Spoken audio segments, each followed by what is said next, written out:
Let's take a look at the main method of our application. So main app.java implements the main entry point into our program.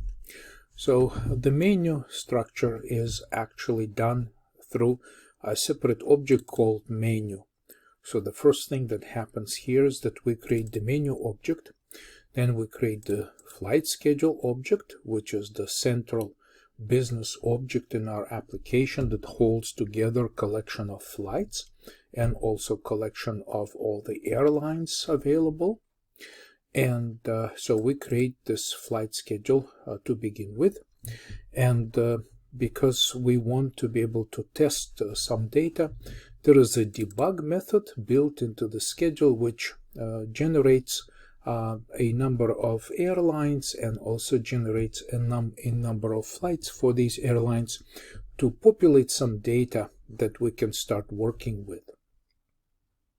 Then in this main method of our application, we start getting information from the user, and basically we create a user choice, which is one of the codes that the user can enter. So when I run this application, you see that our menu object displays the prompt when we say get user choice. So user choice equals 0.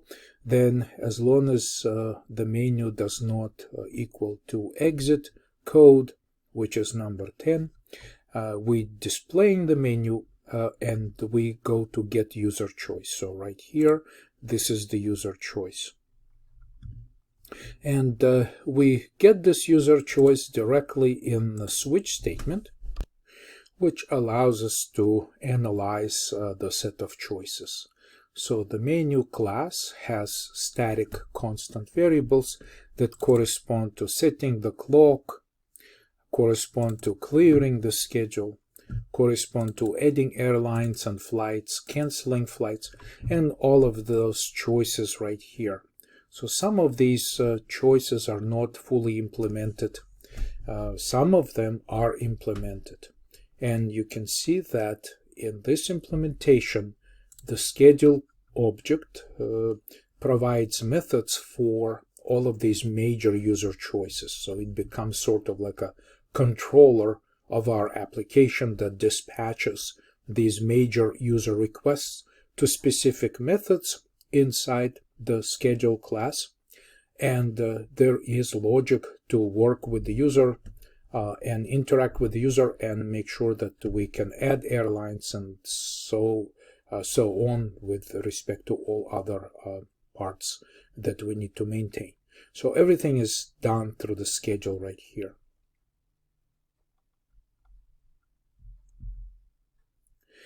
Okay, so let's take a look at the menu class.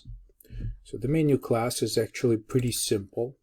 So the menu class just has a set of encodings for all of the integers corresponding to these numeric choices that the user is supposed to enter to choose a specific menu.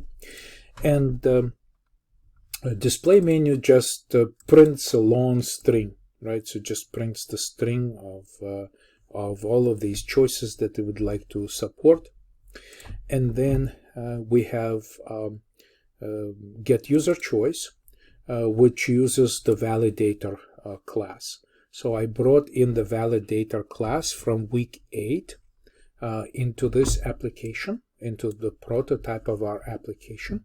And if you open the validator, there are a couple of new methods that I added to this validator class. One of the methods is actually get integer in a certain range. So see, it's like just get int that we worked on earlier is prompting the user for whatever the user wants to display, and then gets next int from the scanner. So here, get int with additional 2 parameters min and max would allow us to enter values within specific range. So we ask the user to give us an integer, and the prompt is already part of this method. And then we just fix, make sure that we check the values. If it's less than minimum, we need to tell them it's supposed to be greater than or less than. And so we keep the user in the loop, forcing the user to enter a specific integer.